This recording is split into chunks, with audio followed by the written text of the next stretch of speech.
What if the biggest obstacle to getting what you want is your attachment to what you used to have? Who Moved My Cheese is a tiny book. You can literally read it in an hour, but it's sold over 30 million copies because it does something a little sneaky. It uses mice and little people in a maze to show you exactly why you're stuck, and once you see it, you can't unsee it. Decoding Who Moved My Cheese by Spencer Johnson, MD. First published 1998, it was a global phenomenon in corporate America and beyond, translated into 37 languages. It became the book that companies gave employees during mergers, layoffs, and restructuring. It's basically the allegory for deal with change or get left behind. Spencer Johnson, born in 1938 until 2017, was a medical doctor, but he became famous for writing deceptively simple stories that hit really hard. He co-wrote The 1 Minute Manager with Ken Blanchard in '82, which became one of the best-selling business books ever. Johnson had this gift for taking complex human behavior and turning it into parables that you could share with your kids or your team. And also, he originally developed the cheese story in the early 70s as a way to help himself deal with his own change. He would tell it at dinners to friends and colleagues. He wasn't planning on publishing it, but people kept asking for copies, and it took him decades to actually do that and publish it. His philosophy was simple. Change is constant, and our resistance to it causes most of our suffering. He believed in anticipation, adaptability, and letting go quickly.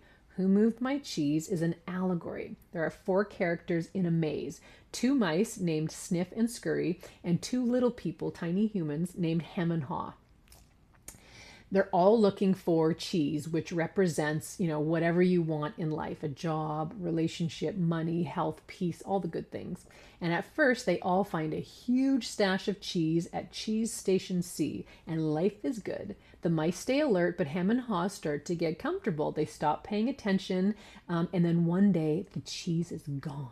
Okay. The mice immediately run off to go find new cheese, but Hem and Haw, they freeze, all right? They complain. They wait for the cheese to reappear and come back. Hem refuses to move, and Haw eventually realizes he's got to let go and venture into the maze in search for new cheese. The story follows his journey, the fear, the small wins, the lessons he writes on the walls of the maze.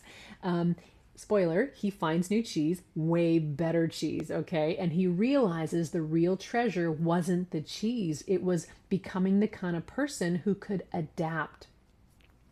On the surface, this book is saying, change happens. You can resist it and suffer, or you can adapt and thrive. It's telling you to pay attention to the early signs that things are shifting. Don't get too comfortable. Don't build your identity around one situation. When the cheese moves, and it will, let go fast and go find new cheese. The mice represent instinct and simplicity. When the cheese is gone, move, right? The little people represent the human tendency to overthink, to feel entitled and stay stuck in the, but it's not fair, or what if I fail? Johnson's core message, the quicker you let go of the old cheese, the sooner you find your new cheese. So stop asking who moved my cheese and start asking where's the new cheese. So possible misunderstandings, this is important. Here's where this book can get misused, all right? It's often handed to employees during layoffs or restructuring as a way of saying, just accept it and move on. And it can feel like corporate gaslighting, like don't question the system, just adapt. And that's not the point at all, okay? The story may be interpreted as your feelings don't matter, just keep moving. But Haw's journey actually honors the fear, the grief, the resistance. He doesn't bypass it, he moves through it in the maze. There's also a risk of reading this as never be satisfied, always chase the next thing, and that can turn into hustle culture and chronic restlessness. But the cheese isn't about more and more. It's about alignment. It's about not clinging to what's already gone.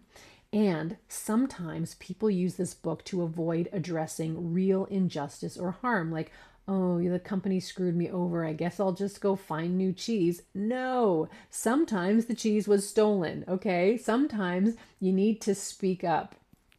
The book doesn't tell you to be passive, it tells you to not let resentment trap you. From where I see it, Who Moved My Cheese isn't really about change, it's about attachment, okay? What this book is really pointing to is you're not upset that the cheese moved, you're upset that you thought it was yours forever. The suffering doesn't come from change, it comes from the story you tell yourself about what the change means. Hem believes the cheese should still be there. He's attached to how things were and how they were supposed to be, and that attachment keeps him frozen. Hawes' breakthrough isn't that he stops being scared, it's that he stops letting the fear run the show. He starts writing new thoughts on the wall, literally reprogramming his mind in real time. What would I do if I weren't afraid? That's not a motivational quote, that's identity work. Here's what I see as the real teaching. The cheese was never the point of it, okay? Becoming the kind of person who can navigate the maze, that's the point of it all. You're not looking for security in the cheese, you're looking for security in yourself, in your ability to adapt, in your capacity to let go, in your willingness to start over. And the maze is life. It's not going to stop changing ever, right? So the question becomes, do you want to be Hem, sitting in an empty station, blaming the world? Or do you want to be Haw, scared but moving, writing new beliefs on the walls, finding better cheese than you ever even imagined? Here's how you can integrate this wisdom, okay? Reading this book will not make you adaptable. Knowing the story is not going to make you let go. Integration means you get to actually practice letting go in small ways every day, right? What are you clinging to that's already gone? An old version of yourself, a relationship that ended, a job that's draining you, a belief about how life is supposed to be or look?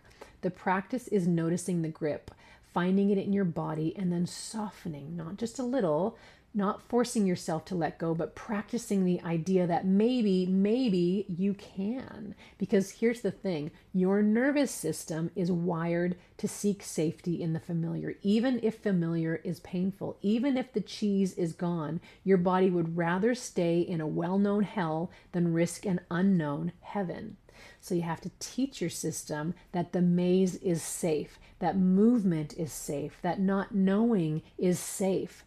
You do that through tiny experiments. You venture into one new hallway. You try one new approach. You let yourself feel the fear and you do it anyway. And when you survive, when you find even a tiny piece of new cheese, your system starts to learn, oh, change doesn't kill me, it frees me.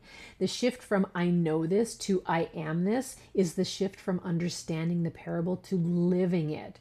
You become the person who doesn't cling, who doesn't wait for someone to bring the cheese back. And here's the light bulb, okay? The cheese will always move. That's not the problem. The problem is thinking you're only okay if it stays. When you know that you can find new cheese, you stop being terrified of losing the old cheese. I just really love that he made something so profound, so simple. He didn't write a dense academic book. He wrote a story that you could read to a kid or share with your grandmother and hand it to a coworker at the same time. Who Moved My Cheese isn't trying to be everything. It's trying to be one thing, and that's all that matters. I believe in you.